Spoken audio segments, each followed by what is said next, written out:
McDonald's doesn't really sell burgers, it sells land. And that's what makes them billions more than the food ever could. Imagine walking into your local McDonald's.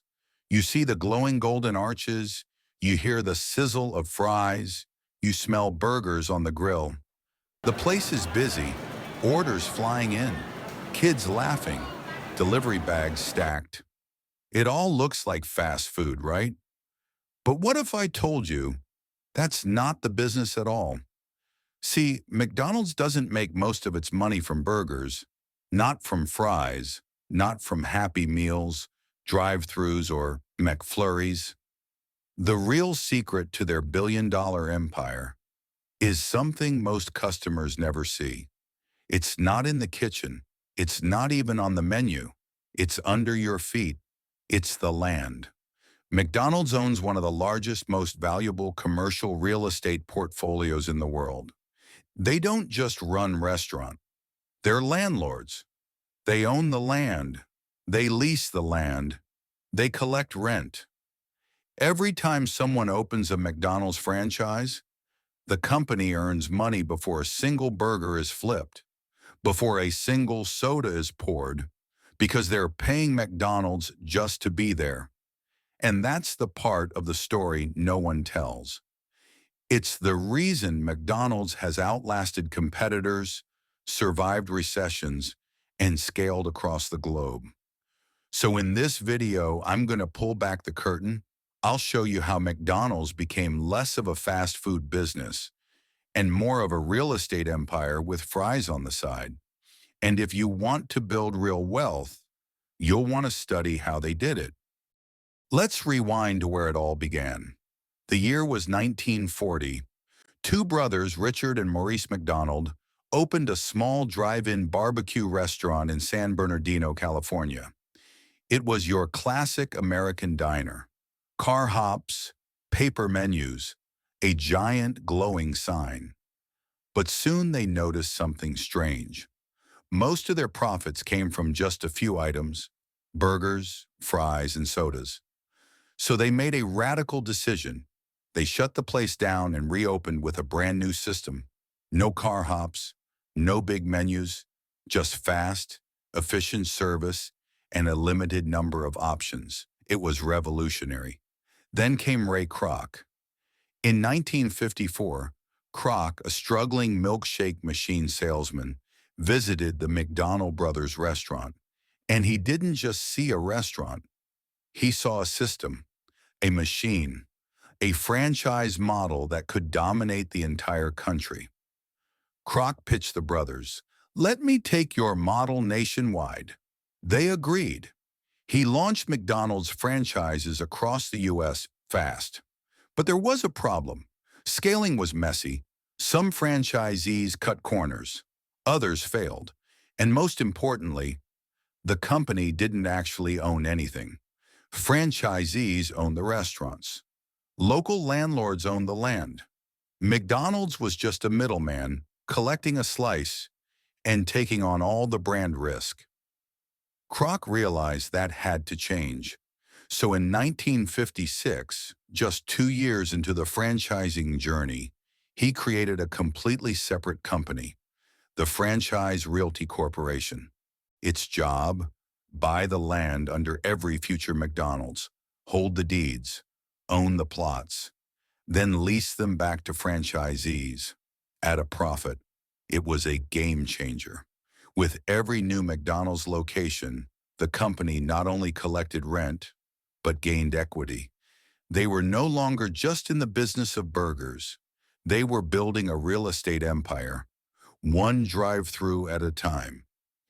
And that's how the McDonald's we know today became one of the most successful landowners in modern history.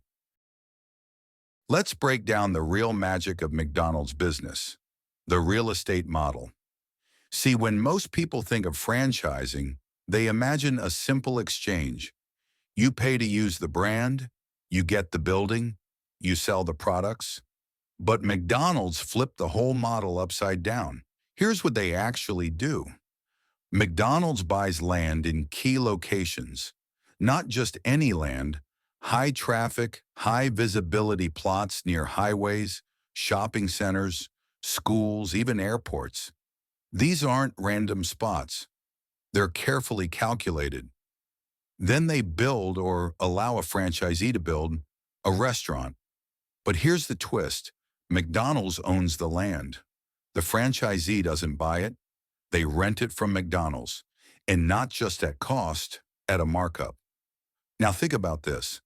McDonald's isn't the one hiring cooks or mopping floors. The franchisee handles all of that. They take the operational risk. But McDonald's, they just collect rent, like a landlord. And it doesn't stop there.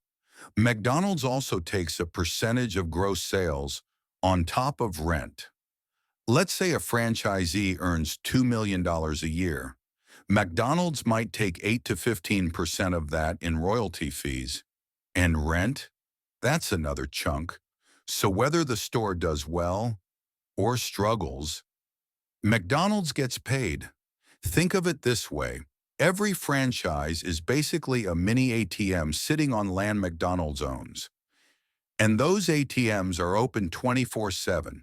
This model means McDonald's earns revenue three ways: rent from land, royalties from sales, ownership of the brand, which grows in value with each new location.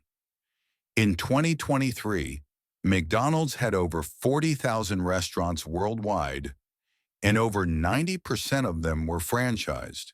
That means tens of thousands of business owners are essentially renting space in McDonald's empire. And that's the secret. The burgers are the bait, but the money, it's in the land. So, why does this model work so well? Let's spell it out. First, it's low risk. McDonald's doesn't have to run the restaurants. The franchisee pays the staff, buys the food, runs the operation. McDonald's sits back and collects income. If the store fails, they can release the property to a new owner. Second, it's consistent. Real estate income doesn't swing wildly. Rent checks come in every month. No supply chain drama, no meat shortages, no fryer breakdowns. Third, it's scalable. Once they've found a formula that works, they can roll it out globally, quickly. In fact, their site selection is so dialed in, other corporations study their model. They know traffic patterns, footfall data, zoning laws, all before anyone even sees a coming soon sign. And fourth, maybe most important, it gives McDonald's leverage. Want to run a franchise? You don't just buy in. You play by their rules, on their land, with their contract. You don't just work with McDonald's. You work for their real estate strategy. This model isn't flashy, it's not trendy, but it's quietly brilliant. And that's why it's made McDonald's one of the most profitable companies in the world. Let's take a step back. What we just uncovered isn't just a clever business tactic. It's a blueprint, a quiet empire built under the disguise of fast food. Most people see McDonald's and think convenience, calories, and cheap burgers. But under the surface, it's a real estate juggernaut with cash flowing in from every corner of the globe. Not because of combo meals, but because of contracts, land holdings, and long-term leases. This is the kind of financial strategy most of us are never taught in school. And yet it's everywhere, hidden in plain sight. Franchisees run the show above ground. McDonald's profits underground, literally. The takeaway here isn't just about McDonald's. It's about thinking differently, looking beyond what a business appears to be, and asking what really drives the money. Follow the land. Follow the cash flow.